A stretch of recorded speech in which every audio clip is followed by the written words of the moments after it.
Poker's legendary champions, next generation stars, and tireless ambassadors of the game, sharing their wisdom and guiding your journey to high achievement on the green felt. This is Tactical Tuesday on Chasing Poker Greatness with your host, Brad Wilson.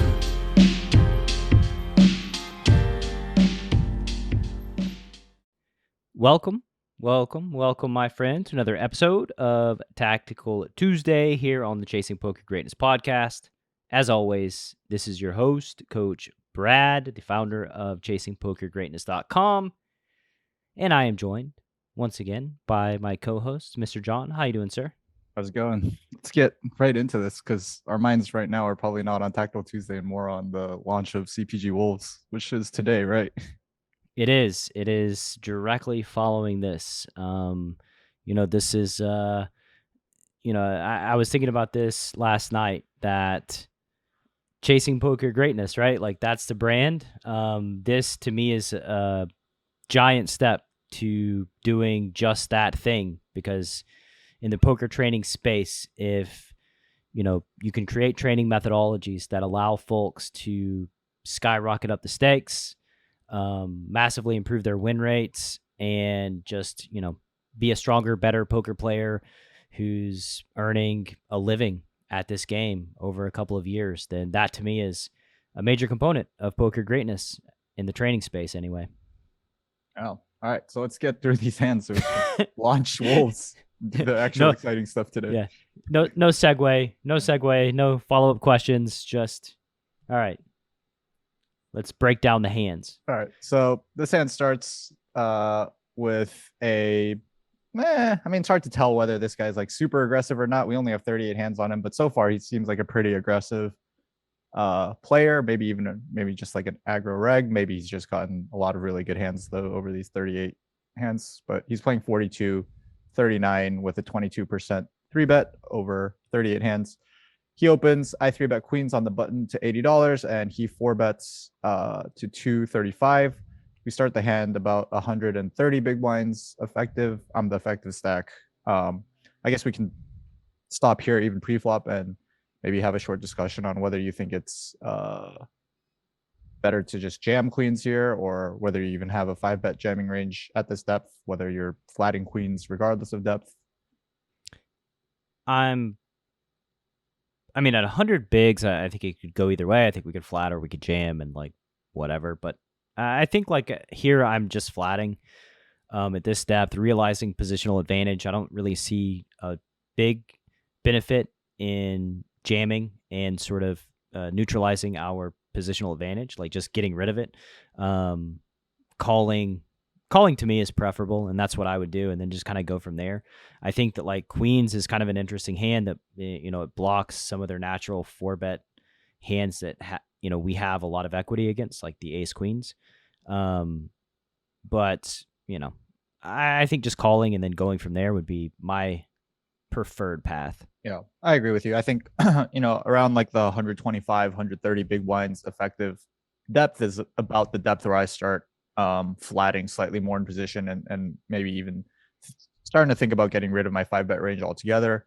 But in any case, I think queens is just going to be like a hand that I'm pretty comfortable flatting, even maybe at like 100 big blinds, like you said, some of the time, depending on the opponent. So I flat the 4-bet with the queens, and we see a really, really good flop. Queen 9 deuce, 2 clubs, flop top set. There's $485 in the middle. The villain, the 4-better pre-flop, leads for a quarter pot. I think this is just literally the expected size in a 4-bet pot. I don't think anything that he's done sizing wise has like raised my eyebrows in any way. So I suppose that means that we can start labeling this guy as a reg. Facing quarter pot c-bet here. Are you ever raising? So I guess no. The answer I think is no. I'm not raising the quarter pot size c-bet. I think it's interesting that Villain is c-betting this board. I don't know if they're doing it with range. I don't know if this is a board that they really want to c-bet. in a 4-bet pot here. Like the button has aces, the button has queens, the button has nines. They don't have nines. You know, I mean, they have ace queen, they have ace king. I'm just not sure. Like I'm not sure if betting this board is preferable for the pre-flop 4-better, the queen nine deuce specifically. But yeah, I mean, So you'd be checking range on this flop. I'm not sure. I would have to think about it some more on how to structure my strategy, but I'm probably checking range. There's 2 bets left, so it's not like the end of the world if the flop checks through. We can just, bet big on turn, jam rivers, and get stacks in safely. So it's not like we're losing a ton of value by checking. And I don't know. I don't think I'm betting ace king here. And really a lot of my strategy is going to hinge on like what I do with ace king. And if I'm checking ace king, then I'm just going to be checking range. Gotcha. Yeah, that seems like a reasonable strategy. I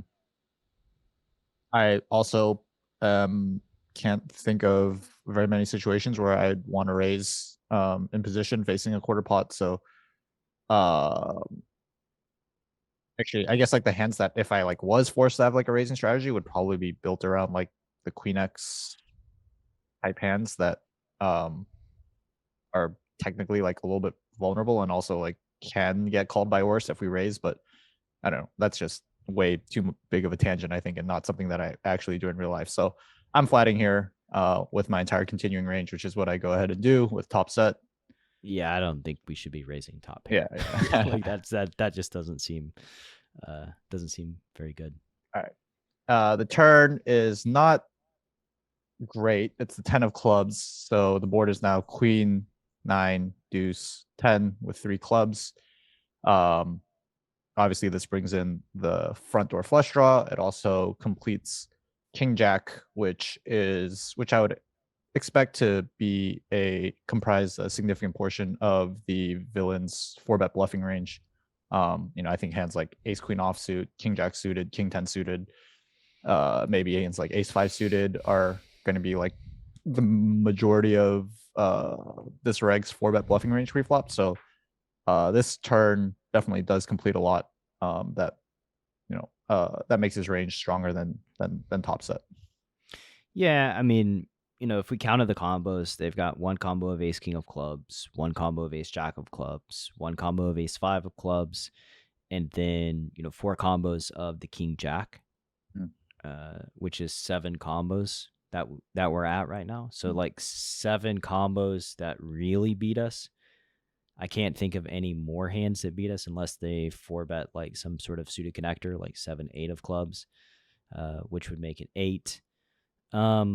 Yeah, I mean, it's not a great card, but I don't think it's like an end of the world card.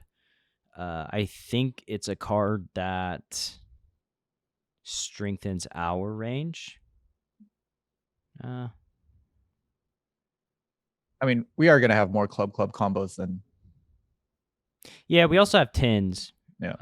I don't think I would imagine that they don't have 10s in their range. Like we have 10s, we have 9s, we have queens, and then we have suited connectors. But I mean, it's really hard to find like clubs that aren't the ones that they 4-bet. Like ace jack, king jack, the queen and the 10 are on the board, so that got to be like again the 7, 8 of clubs or something like that. Maybe the ace tray, ace 4 of clubs if we decide to 3-bet those pre. So I don't think we have like significantly more flushes than them. Yeah. I do think we have more sets than them. Probably more 2-pair than them. Yeah. So I think this turn is worse in the sense that it makes it harder to stack some of the hands that we were probably comfortably stacking before the flush and straight get there. Like most notably aces and kings, I think, are might not be as excited about getting the money in at some point in the hand once this card peels. Well, I guess the question is like, should we jam here? Yeah. Should we jam here or should we just flat? Yeah. I don't know if we mentioned this, but there's $725 in the pot, and I don't think we've mentioned the pot size for the podcast listener at all. Or yeah. So there's $725 on the turn, and the villain, the 4-better preflop leads for $180, which is about a quarter pot again. I like this size. Yeah. I think this lets him bet a lot of hands for value that aren't just flushes and straights. Obviously, can have some pretty comfortable bluffs here with like ace of clubs, king type hands. Maybe even if he ever four bets a hand like ace jack suited, like that can this is a pretty good card for that to continue barreling as well. I like the size. It still threatens stacks on the river. It puts me in a really uncomfortable spot with like, I don't know, a hand like pocket. Well, I guess jacks is just like an easy call once I turn the open ender, but I don't know. It puts like my bluff catching. It basically puts more pressure on my bluff catching region of my continuing range on the flop to find some like, I don't know, quirky calls on the turn, I guess, facing, getting over 5-1. I think the bet is really good for them if we don't raise that often, because they get full equity realization with a lot of their range, which is like really, really good for them. Yep. Like even if they have ace of clubs, king X, like if they bet the turn and then don't bet the river unless they improve, then us not jamming the turn is like really good. Yeah. So this is I think people will under raise. Yeah, I think people will under raise here in this spot, like that you're in. Yeah. I agree. So that was like one of my first concerns with this hand was like whether this is a spot where I should be finding some sort of raise or a jam. I think so. I think you should jam personally. Okay. I think it's hard to find bluffs, but the downside, the other downside is that like they get to play rivers like quite perfectly. They get to play turns quite perfectly. They always overrealize their equity. With hands, the hands that we talked about, like even ace jack is to overrealize equity, right? Like right. My concern is like on a 4 of hearts is like ace jack just going to jam? Is it going to go for it here? Is ace king just going to go for it? I don't think so. I think they're not inclined to go for it because, they should have an understanding that like we've got a pretty nutted flatting range here. Like we've got a bunch of straights, we've got a bunch of sets. Like it's not even a lock that like ace queen's going to fold to the river jam on the 4 of hearts. Right. So yeah, I think my preference would be to just jam the turn. Okay. Yeah, I guess like my biggest concern with that would be that when we get called, do we ever get called by a hand that we beat? Well, if you call and they don't bluff the river, and the river's a 4 of hearts, and they jam and you call, do you ever win? I mean, that you know what I'm saying? Like we just project out one street, and it's the same problem. Right. Like maybe ace of like what I was thinking was like ace of clubs, king. Ace of clubs, king. I assume is going to be folding here if I jam, and if we can just get bluffs from like that, those combinations of hands on the river, does that make it worth it to flat here? If you had ace of clubs, king, would you rather villain call the turn or jam the turn? Call. Okay. Yeah. So the hand that you're like targeting here, if you have it, you like snap want them to just call and not jam. Yeah. You see true. the paradox. Yeah. All right. Well, I just hate. I mean, whatever. It just sucks to like jam the spot and then be pretty certain that when you get called, you're you need the board to pair. Yeah. Well, you got some equity, right? Yeah. Like it's not like you have zero equity, and they are gonna have like, they are gonna have like aces some. Like right. Aces and kings with a club, right. those hands potentially. Yeah. Kings with a club definitely could maybe justify calling it off. Ace queen with the ace of club. No, they can have ace of queen of diamonds, ace of clubs. Yep, like that one combo. But I mean, it's not like you're folding on a brick river, right? So like you're not saving your stack by like you're at risk. The money's going in. Yeah. When you're beat. So, anyway, I think. Long story short, my preference would be to just jam the turn. Okay. Yeah. But you call. And we get an interesting river here. Yeah. The river is an ace, and our opponent checks the ace. The final board is ace of hearts, queen of clubs, deuce of clubs, 10 of clubs, 9 of spades. So 3 to a flush. The river is an ace, so villains, if they did have the ace of clubs king or the king of clubs ace, they do make top pair on the river. They check to you, and now the question becomes like, should you be value betting this hand? Oh, yeah. So this was the main question that I had about this hand, and I was in the tank for a decent amount of time on the river, deciding whether this hand should be a value bet or not. I guess we can just kind of walk through my thought process, and just the first thing I wanted to think about was, are there worse hands that call this if I jam the river? I think there are some hands that might convince themselves to check call. I think those ace king combos could definitely be put in a spot. I think he still has 3 combos of ace queen that I assume he 4-bet bluffs quite liberally pre-flop and have now made 2 pair. Other than that, though, I don't know how many worse hands there are that call. And also, I don't know that those, like, I don't know that if he perceives me to have enough bluffs in the spot once the 10 of clubs peels the turn, that, he even wants to call with a hand like ace king, or maybe even a hand like ace queen. Maybe they're sort of like the same thing. Well, ace queen, there's 3 combos left, right? Yeah. There's 3 aces and 1 queen. Yep. 3 combos of ace queen. I don't know, man. It's really close. Yeah. I think that, like, it's really, really, really close. I think that, like, you probably shouldn't have a ton of value jam combos here, and you do have a bunch of combos of the nuts. Right. Which, like, I think this hand is one of the weakest hands you make it to the river with. 9s and 10s, I guess, being the weakest. Yeah. Jacks. Yeah, but you're not jamming jacks. Right. I mean, I don't know. I'm on the fence. I could be moved either way. So probably just checking. But one it's extra close. point that I'll add was that, like, I expected a lot or almost all of the hands that are better than mine to jam the river themselves. Like, I expected his flushes to just jam the river, and probably his king jacks as well. Not 100% sure about his king jacks, but, like, I just thought a lot of the range that beats me is just going to jam the river themselves. I guess, but, well, maybe. But I mean, should they?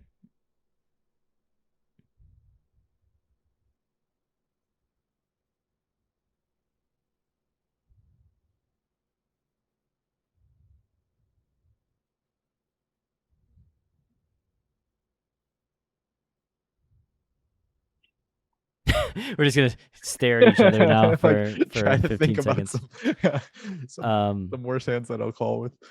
Well, like, if you jam the river, right? Yeah. Then you get called by all the hands that you expect to. The sets, the straights, and the flushes, right? Maybe some 2 pairs, because I'll have ace queen here. Yeah. Now, the other side is, like, if you check, do we get extra hands to put money in the pot that we don't if we were to jam? Like, the jacks that you mentioned, right? Like, would jacks turn themselves into a bluff and jam? Queen jack suited maybe turn itself into a bluff. Jack 10 suited. And if queens, 9s, 10s, king jack, and all the flushes all jam for value, then checking seems like it's going to outperform betting, because you're just going to put money in with some more combos of hands than you otherwise would, especially if you're just value betting all your sets in 2 pairs. Right. Yep. Maybe kings, even kings with the king of clubs. Like, you could have kings too. Yeah. Would I be bluffing with kings? I don't even know what I would be. I don't know. We've done a lot of these Tactical Tuesdays, and if you have kings with the king of clubs here, my gut intuition tells me you're just putting the money in. Like, that's my read on the subject. I don't know about that. Yeah, I don't know whether you do or not, but or I don't know whether, like, that's actually a really tough one on this river. I don't think you should, but I think you might specifically. But either way, I mean, yeah, it's gone a little bit over here with this first hand, but I think, like, yeah, I think that checking the river from Villain's perspective is, like, pretty cool. Yeah, I think it probably will outperform jamming. And it especially outperforms jamming if you never check back these type of hands. If you start checking back your sets here, then jamming is like way better if they have value, which, you know, spoiler alert, we decide to jam. I wish I checked back. And the villain has aces with the ace of clubs. So basically that reduces your nut flushes. It reduces your top 2 pair. Yep. And basically, like, you have king jack, you're going to jam and you're going to call. You have sets, you're going to jam and you're going to call, and it gives you the opportunity to put money in with jacks, with a jack of clubs or kings or queen jack or jack 10. So, like, I actually think villain played the hand really well. Yeah, I agree. I think villain played that. I think him finding the check on the river was really, really good. I think all his sizings, given his exact hand, make a lot of sense too. Yeah, just the. Hey man, what am I supposed to do? Just got set over set in a 4-bet pot. Let's just leave it at that and go to the next thing. I mean, it's always good seeing high level play in the streets. So yeah, they got it. And now we're gonna move on to hand number 2 right after the break. Before I got Nuffle, I had run into a lot of donk bets. And I think once you play a certain amount of hands, you know there's something wrong with our opponent's strategies, but you don't know how to play to maximize EV against it. And it's very frustrating. I looked at the document and I couldn't believe that I paid money for it. I actually doubted that it could provide value because it was so brief. But since then, it's repaid me just over and over and over again. And it's one of the most consistent moneymakers built into my strategy that sheds light on just how bad your opponents are. And it took me 20 minutes to perfect it. And it's just amazing. Yeah, I'm speechless. It's just that good. The simplicity of it is part of it being a masterpiece. All right. Welcome back to today's episode of Tactical Tuesday. Hand number 2 looks like, John, you've got an ace and a king. You want to break down the action for the YouTube watcher and the podcast listener? Sure. So got another big pot in position for hand number 2. I start with ace of spades, king of diamonds. I open the cutoff, the small blind 3 bets, and I call ace king offsuit. Just, I guess, for I guess for the listener, I'm going to be flatting ace king offsuit almost always, facing a small blind 3-bet and 4-betting my ace king suited. So that's just how my pre-flop strategy is constructed. So I flat the ace king off here. I don't know if that might look strange to some people who might be curious why I'm not 4-betting or. You have a chart, putting lots and of the chart says call. So yeah. You are a slave to your chart. That's why it looks funny. Yeah. We get the queen of spades, 8 of spades, 6 of hearts flop, 222 in the middle. The small blind leads for, I believe, half pot. I have 2 overs, backdoor nut flush draw, and I guess a backdoor Broadway draw, I guess, if you want to get really optimistic.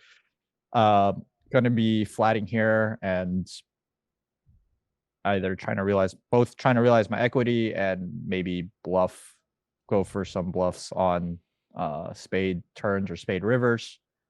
I guess, like, we could talk a bit about like how to interpret this half pot c-bet, if we think it's range, if we think it's part of a large size check strategy. It's hard to know. I mean, I think everything is like pretty normal, just like there's 222 in the pot, villain bets 110. They have 936 behind. We've got them covered. Like, I think flatting in position here is just my preferred path with your exact hand. So yeah, just call and, see what happens on a variety of turns. The turn is the queen of hearts. So queen of hearts, queen of spades, 8 of spades, 6 of hearts. So double flush draw. And the small blind goes for a check when the queen pairs. Any thoughts? Yes. Okay, so I think the small blind could be playing one of 2 strategies on the turn. I think one could be just to check his entire range once top pair pairs. I think that would be fairly reasonable. I think another strategy you could be playing is like a big bet and check, like splitting his range on the turn and checking hands like pocket jacks, maybe a hand like aces or kings, and choosing a big size with like his queen X or pocket eights, and then whatever draws that he has. Yeah, I think like the hands that kind of wrap around the queen are pretty good. King Jack, King 10, Jack 10. Right. And he has like 2 flush draws, available to him. So like I think there are lots of hands that do want to bluff. My initial reaction, I guess, seeing this check is that if he skews one way, it's probably towards a hand that has some showdown and just wants to realize it's showdown and kind of get to the river and get to showdown. Yeah, I think hands like those hands that I mentioned, like jacks and maybe aces and kings, make sense to take this line. Yeah, it's quite interesting that like their 8s and their 6s are pretty much checking, like absolutely. If they are 3-betting 6s, their 8s are. The king, the queen X, I think, should probably be mixed as a bet and a check because you are going to have bluffs and you're probably going to be going with the big sizing. Like I would expect the big bet here on the turn when they do continue. So checking is not like totally unexpected, but I do think that they should have a mixed strategy here just because they are going to have some natural bluffs. And so because they have the natural bluffs, they need some value to throw in to their betting range. And I think that's it. That's all I got to say. Yeah. But checking with their bluff catchers, I think that's true. And I also think that they're going to check like, just some give ups too. Like just some like hands, ace 5 suiteds, ace, some probably ace king, ace jack, ace 10, king 10, king jack, jack 10 maybe. Yeah. So with that said, like you have ace king, which sort of fits squarely in the middle of that checking range. It beats their worst hands, loses to their better hands. So checking is just quite reasonable and obviously the thing to do. Right. Obviously, I think also one important thing to note is that it doesn't fold out any of the better hands on this turn.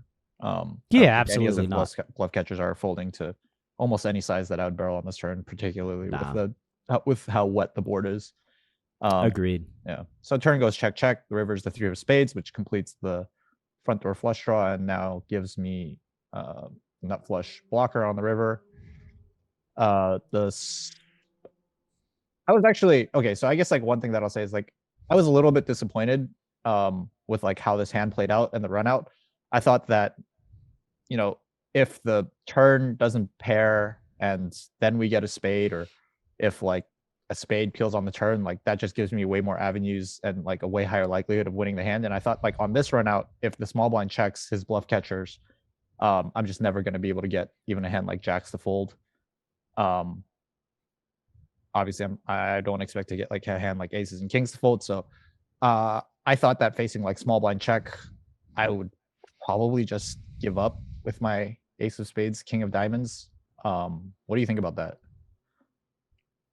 I think giving up is probably the wrong language because I think you're going to win some by checking back. So I think just like checking back to realize your equity is totally, it's not like a thing to be sad about. So, I think, one thing that the listener, and I think sometimes you forget is like the goal in poker is not just to like do a cool thing and win the pot. The goal in poker is to win money, and like you can check back and win money here. Yeah, so right. That's totally fine. Yeah. Facing the half pot size bet. What's interesting about the half pot size bet is I don't think I don't really think this is so credible. I mean, they could have like queen X. I think that's the part of their range that bets here. Their trips, but I don't think jacks and tens and aces and kings bet on the flush completing river here. Like I just don't think they do. I think they just check to bluff catch. So I mean, maybe they have flushes like king jack, king 10 of spades that bet. But that like also didn't bet the turn, which is like that's hard to believe. Yeah, I mean maybe like, but I just think this bet is like quite polarized, and versus a polarized bet getting a good price, like I'm just looking to call the river. Yeah, that's so again, this was like the point in the hand that I had the most questions about, whether it's worth it to turn a hand like ace of spades, king of diamonds into a bluff here to try to get some folds from I thought that I had different thoughts than you did on the river. I thought that you could potentially find a value bet here with like a hand like Jacks and tens, maybe even aces and kings. Or I guess I shouldn't say maybe even if he's value betting Jacks and tens, like I think aces and kings could easily find a value bet here, and maybe I can get all or some of those hands to fold. I don't know if that I don't know how many of those hands I necessarily need to get a fold from to make this a better bluff than a bluff catch. But I mean, you don't think you have some like repability issues here that like you're going to be raising the flop with some of your flushes, you're going to be betting the turn versus check with some of your flush draws, like. Yeah, but I also think that like all of my nut flush draws, like again, I don't know if I'll get credit for this, but I would check back a hand like ace king of spades or ace jack of spades or ace 10 of spades on the turn for the same reason I check back this hand. Like just because I have the front door flush draw, I don't think is going to be reason enough for me to stab turn with ace king of spades. Right. Which I don't even have because I 4-bet that pre-flop, but we'll pretend. But I mean, I have other ace x of spades hands. That's not that many combos that you're repping, right? Like that's where it becomes problematic. They're getting 2-1, right? So like we need to have like 2 times as many value as we have bluffs, and like you can rattle off your nut flushes, ace king, ace jack, ace 10. I don't know what you do with like ace 9 pre. I'd call ace 5. 5. I'll have ace 5, ace 9. Yeah. Ace 4 and ace deuce. Ace 4, not ace deuce. Okay, so that's 6 combos. Yep. So now they need to find 3 bluffs. You have backdoor hearts. You have hands like exactly like this one, and we're home. Not only are we home, we're way beyond home. Yeah. In finding bluffs. So I think like, in my defense, I think that I will get a little bit of extra credit for not having maybe as many bluffs as you think, because I would expect the small blind to think that I would stab a lot of those bluffs on the turn, especially like hands like backdoor hearts and whatever. And are they folding a queen? No, I wouldn't expect them to fold a queen or even have a queen, to be honest, that often. I thought a queen would just bet the turn unless he's checking range, which I guess we said we don't know if that's what he's doing. Yeah. I mean, is a queen significantly better than aces and kings?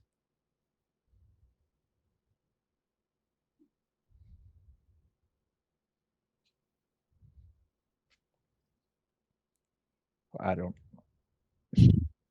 They're like effectively the same. I mean, yeah, depends on what I do with queens in position, I guess. Like, do I check back the turn and jam the river on a flush completing river with my queen X? I don't know if I would ever play my queen X that way. Yeah. So I don't know. I mean, I think you're reaching, honestly, on the flush completing card. Like I think aces and kings just check, but I also think that like if they do bet, then those hands are like very similar to queen X, which we both said probably isn't folding to the jam. So I mean, it just it just seems unnecessary. I think like if you're going to jam like king jack, king 10 of hearts, 9 10 of hearts, jack 10 of hearts, those seem like way better jams. Gotcha. But I mean, you're asking me to check back the turn with those hands. Yeah, checking, realizing equity, and getting yourself in a position to bluff on a future street has inherent value that I think often goes unnoticed. I feel like if we learned something from this hand, though, it might be that like I have enough bluffs that get checked back on the turn. Like I should probably be thinking about adding more value checkbacks on the turn than bluffs. But I mean, we're getting into the weeds here. Yeah, we are. But anyway, long story short, I think the first analysis that I had of like, I think your hand is a good bluff catcher and you're getting a great price. And I think Villain's betting quite polarized here. And so I would just personally just call. Jon, on the other hand, has a different approach for these spots. I feel like in the spots where if it's like, if I think this bluff might be unnecessary and it might be a good enough bluff catch, I almost always just go for the unnecessary bluff.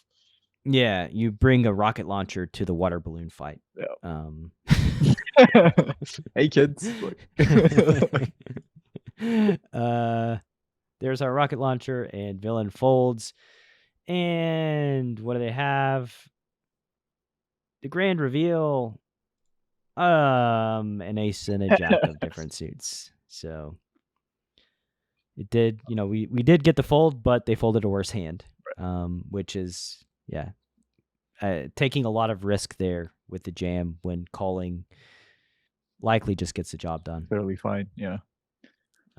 He snap folded too in real life. So like as soon as I jammed, I knew that it was unnecessary. Yeah.